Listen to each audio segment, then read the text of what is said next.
Assalamualaikum warahmatullahi wabarakatuh. Waalaikumsalam. Salam sejahtera bagi kita semua. Ya ahobu, Yahubu. horas, Horas. maju jua, Maju aja. enjua jua, Enjua. ahoy. Ahoy. Selamat menjalankan ibadah puasa bagi teman-teman dan Bapak Ibu yang menjalankan puasa hari ini. Sahabat pendengar dimanapun Anda berada, semoga kita dalam keadaan sehat dan tetap semangat.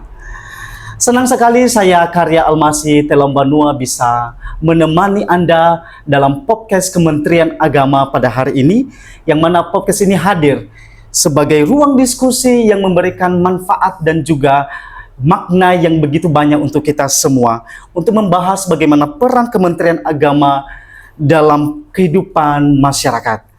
Dalam episode kali ini kita akan mengangkat satu tema, yaitu peran Kementerian Agama dalam kehidupan masyarakat. Telah hadir bersama kita seorang yang sangat menginspirasi dan tentunya menjadi motivator bagi banyak pegawai kita di Kementerian Agama Kabupaten Nias. Beliau adalah Bapak Dr. Haji Arnan Lubis, MSOS, yang mana narasumber kita pada hari ini dan juga menjabat sebagai Kepala Kantor Kementerian Agama Kabupaten Nias. Terima kasih Pak sudah meluangkan waktunya. Bagaimana kabar Pak? Alhamdulillah baik Pak Karya, sangat luar biasa. Kita melakukan podcast Suara Kemenak Nias, dan ini adalah perdana. Kita berharap kegiatan yang kita lakukan ini bisa berjalan dengan baik Pak Karya. Selamat menjalankan ibadah puasa hari ini Pak. Terima kasih. Sebelum kita terlalu dalam mungkin membahas bagaimana peran Kementerian Agama ini Pak, kalau boleh tahu kira-kira ketika mendengar kata Kementerian Agama, apa kira-kira yang menggambarkan tugas Kementerian Agama menurut Bapak? Ya, kalau kita melihat terkait dengan menyebutkan kata Kementerian Agama hanya cuma satu kata, yaitu pelayanan. Bagaimana kita melayani masyarakat dengan baik sesuai dengan tupoksi kita sebagai Kementerian Agama Kabupaten Nias. Kita tahu bahwa terkait dengan pelayanan ini mencakup terkait dengan pembinaan kehidupan umat beragama, ya bagaimana masyarakat kita mampu memahami terkait dengan agama, karena memang kita merupakan Kementerian Agama. Ya. Itu Pak Karya. Oke Pak. Kalau bisa diceritakan sedikit Pak, bagaimana perjalanan Bapak untuk mengemban tugas di Kementerian Agama? Kira-kira ada berapa tahun serakus di Kementerian Agama Kabupaten Nias? Oke, baik, saya akan menjelaskan terkait dengan cerita saya terkait dengan Kementerian Agama ini. Saya sebelum masuk di Kementerian Agama ini, sebenarnya saya masuk ke Nias ini pada tahun 2006.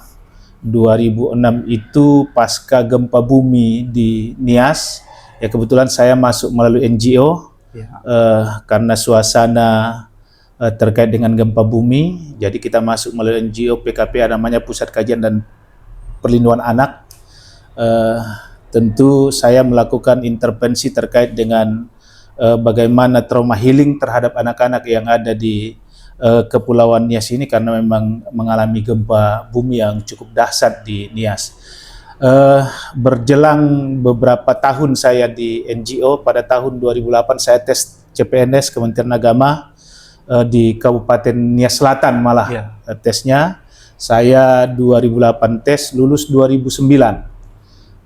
Baru keluar SK-nya 2009. Tentu selama 1 tahun saya memimpikan bagaimana supaya saya aktif di Kementerian Agama. Ternyata pada bulan 2009, bulan 3 baru muncul SK. Nah tentu sejak dari itu saya sudah aktif di Kementerian Agama. Nah tentu di Kementerian Agama ini saya sudah melanglang buana di Kepulauan Nias ini dari tahun 2009 sampai 2015 saya di Kementerian Agama Kabupaten Nias Selatan. Kemudian 2016 sampai 2024 saya di Nias Utara, dan 2024 hingga hari ini di Kabupaten Nias. Ya tentu terkait dengan pengalaman yang cukup beragam ya, bagaimana kita melihat kawan-kawan kita di Kementerian Agama, baik itu di Nias Selatan, di Nias Utara, dan juga di Kabupaten Nias. Jadi itulah sejarah singkat terkait dengan Kementerian Agama. Jadi saya sudah hampir sejak dari tahun 2009 sampai sekarang, berarti sudah berapa tahun ini? Ini 2026. Berarti sudah lebih dari berapa tahun? 15 tahun, hampir 15 tahun. Nah, tentu ya pengalaman yang cukup menarik di Kementerian Agama ini, Pak Karya. Ya. Secara umum Pak, bagaimana Bapak bisa melihat peran Kementerian Agama ini dalam kehidupan masyarakat? Ya, terima kasih. Kalau ditanya terkait dengan secara umum melihat peran Kementerian Agama Kabupaten Nias ini, tentu saya sebagai Kepala Kantor Kementerian Agama Kabupaten Nias, saya melihat bahwa peran Kementerian Agama di Kabupaten Nias ini sangat strategis dan menyentuh langsung di kehidupan masyarakat sehari-hari. Ya tentu kalau kita berbicara secara umum terkait dengan apa yang kita lakukan di Kementerian Agama ini, paling tidak kita adalah sebagai mitranya masyarakat tentu melakukan hal yang terbaik kepada masyarakat. Nah tentu di Kabupaten Nias kita memiliki keragaman latar belakang agama, budaya, dan juga tradisi.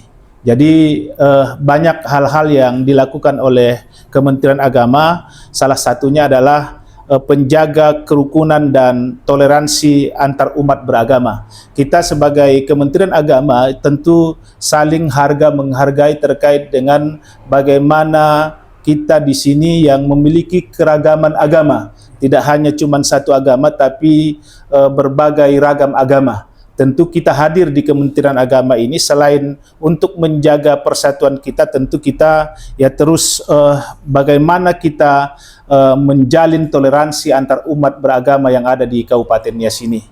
Kemudian yang kedua, tentu kita dalam hal memberikan pelayanan kepada masyarakat, kita harus memberikan layanan keagamaan yang profesional dan berkeadilan. Jadi mulai dari pelayanan nikah, rujuk, pembinaan keluarga sakinah, dan bahkan dari sisi penyuluhan keagamaan tentu kita sangat melakukan kegiatan-kegiatan itu secara profesional. Kita ingin bagaimana mengubah perilaku masyarakat yang belum tahu menjadi tahu. Jadi itulah fungsi kita Kementerian Agama, makanya kita di berbagai lapisan atau di kecamatan-kecamatan tentu banyak pegawai-pegawai yang ditempatkan, tidak hanya cuma di kantor KUA, tapi juga penyuluh-penyuluh agama kita tentu berperan sebagai bagaimana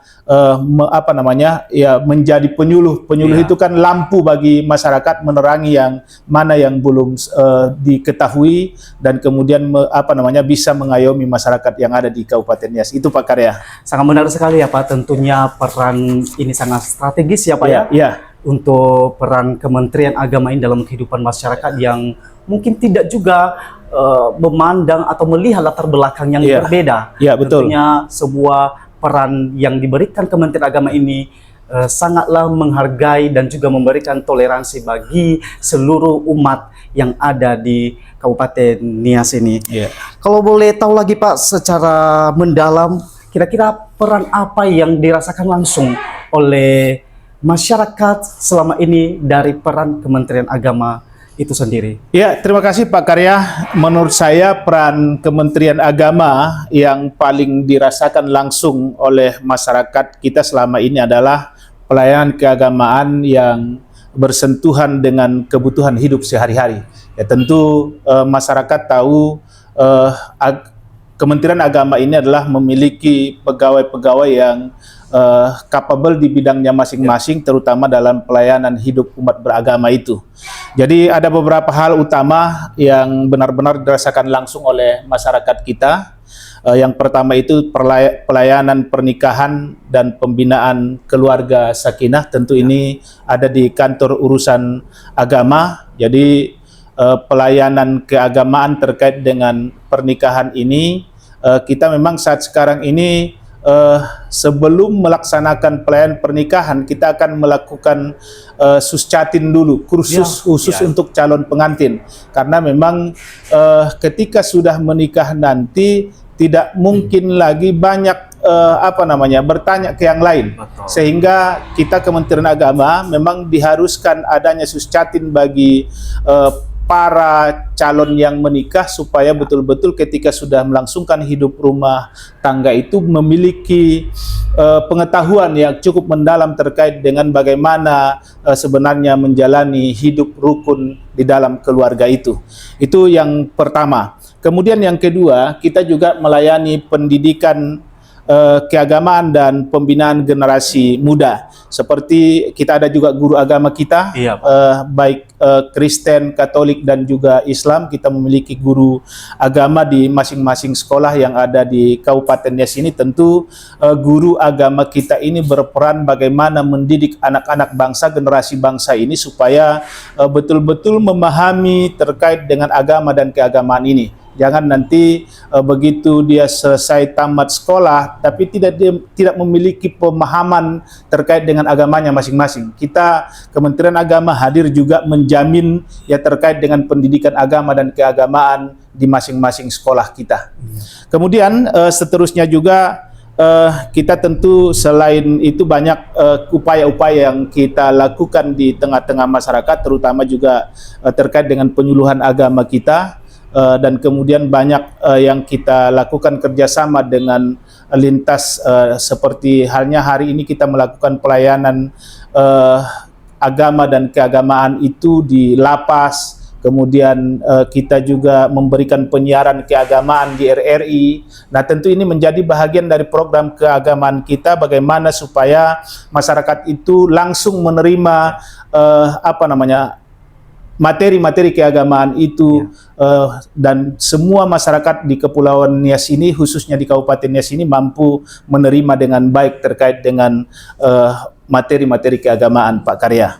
Ya, sangat menarik sekali pendengar setia dimanapun Anda berada, yang mana pada hari ini kita sudah mendengarkan langsung apa saja perubahan-perubahan ataupun hal yang dirasakan langsung oleh masyarakat dari peran Kementerian Agama yang ini tidak hanya merujuk pada administrasi tetapi melainkan langsung ke pelayanan secara langsung, yaitu melalui pembinaan dan lain sebagainya.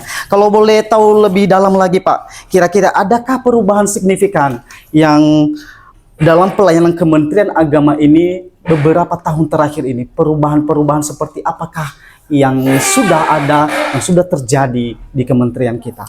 Oh ya, terima kasih tentu Pak Karya. Kalau terkait dengan perubahan-perubahan, tentu banyak yang kita lakukan perubahan-perubahan di Kementerian Agama Kabupaten Nias ini. Tentu perubahan itu sangat signifikan ya.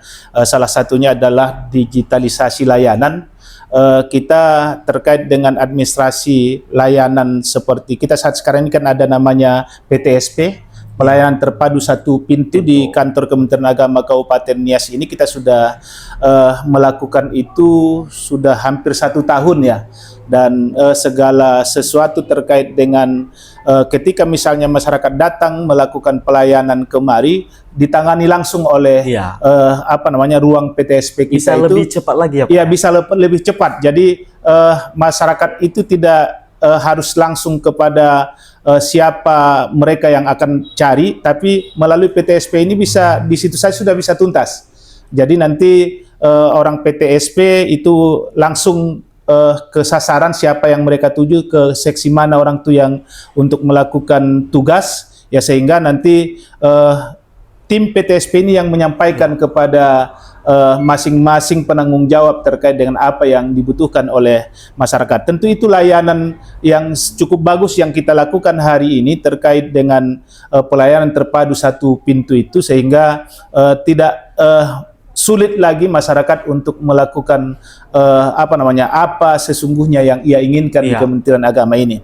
Kemudian juga terkait dengan peningkatan akses kita ke bagaimana masyarakat di desa paham atau tahu terkait dengan agama. Tentu kita juga sarankan penyuluh-penyuluh agama kita itu lebih dekat dengan masyarakat. Artinya tidak Kementerian Agama itu tidak hanya cuma melayani di bawah meja di kantor yang sifatnya monoton, tapi juga pegawai-pegawai kita itu, terutama penyuluh agama itu langsung ke tengah-tengah masyarakat, Ya, terjun ke masyarakat turun langsung. langsung ke lapangan, ya, sehingga apa yang dibutuhkan oleh masyarakat itu langsung bisa dijawab oleh penyuluh agama kita. Bahkan saya sarankan juga penyuluh agama kita itu langsung melayani di tengah-tengah masyarakat kita, ya, supaya betul-betul bisa berdampak terkait dengan kegiatan Kementerian Agama. Jadi tentu di samping itu juga kita selalu menanamkan terkait dengan moderasi beragama di tengah-tengah masyarakat kita. Kita salah satu visi misi Kementerian Agama hari ini bagaimana kita mampu melakukan pendekatan terkait dengan moderasi beragama di tengah-tengah masyarakat. Kita sebagai mitra kerja bersama Forum Komunikasi Umat Beragama, ya, tentu kita sama-sama saling mensosialisasikan terkait dengan umat rukun. Kemenak Kuat itu kan tentu itu yang menjadi semboyan kita, bagaimana masyarakat itu tetap rukun, tidak terpengaruh dengan isu-isu yang sifatnya tentu menyulitkan kita dan tentu tidak kita inginkan. Jadi kita sebagai Kementerian Agama, ya, paling di depan, ya, berada di depan kita dalam menyuarakan terkait dengan moderasi beragama ini. Kemudian juga tentu program yang sangat signifikan kita akuntabel. Kita di sini sudah tidak ada lagi menerima gratifikasi terkait dengan layanan-layanan kita. Tentu ketika masyarakat melakukan kunjungan kemari atau meminta data sesuatu atau mengurus sesuatu, tidak ada pungutan apapun. Kita sudah 0 rupiah, bebas dari iming-iming dan juga layanan atau bentuk gratifikasi. Jadi itu merupakan layanan keunggulan kita. Jadi siapapun yang datang kemari tidak ada layanan yang sifatnya kalau ada uang baru bisa dilayani, dipermudah. Kalau tidak ada uang dipersulit. Kita tidak ada istilah itu lagi karena memang kita sudah bebas gratifikasi, jadi tidak ada lagi menerima uang suap untuk melakukan pelayanan. Itu program utama kita saat sekarang ini, ya, kita memang akan mensosialisasikan terkait dengan pelayanan 0 rupiah ini.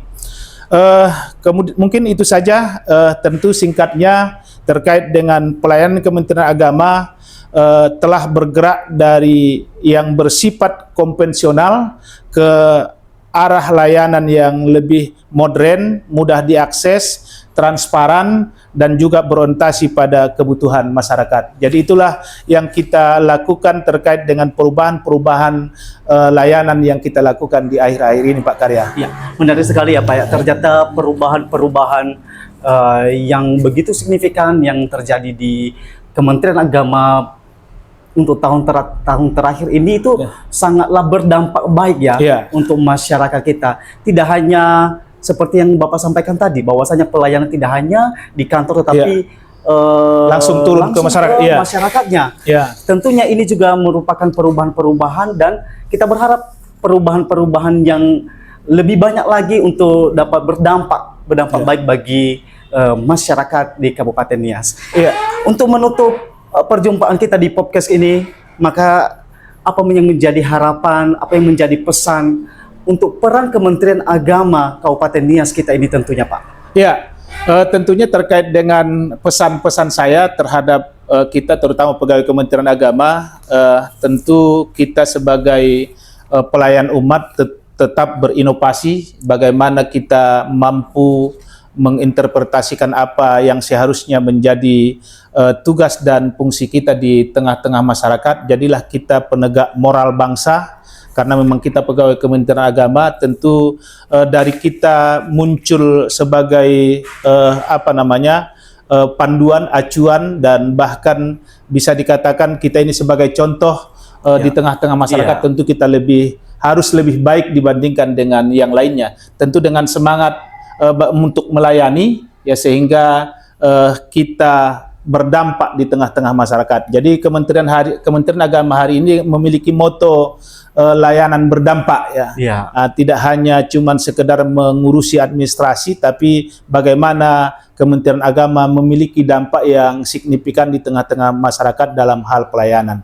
Itu saja mungkin Pak Karya. Terima kasih banyak Pak untuk penjelasan yang sangat menginspirasi dan juga membuka wawasan kita, terutama juga sahabat pendengar di mana Anda berada. Tentunya hal-hal yang kita dapat hari ini sangat-sangatlah menginspirasi kita dan tentunya juga membuka wawasan kita semuanya. Dari obrolan kita hari ini kita memahami bahwa Kementerian Agama Kabupaten Nias memiliki peran yang strategis dalam pelayanan masyarakat di Kabupaten Nias. Semoga podcast ini memberikan inspirasi bagi kita semua dan juga memberikan manfaat bagi kita semua. Amin. Saya Karya Almasi mohon pamit undur diri. Wassalamualaikum warahmatullahi wabarakatuh. Selamat menjalankan ibadah puasa.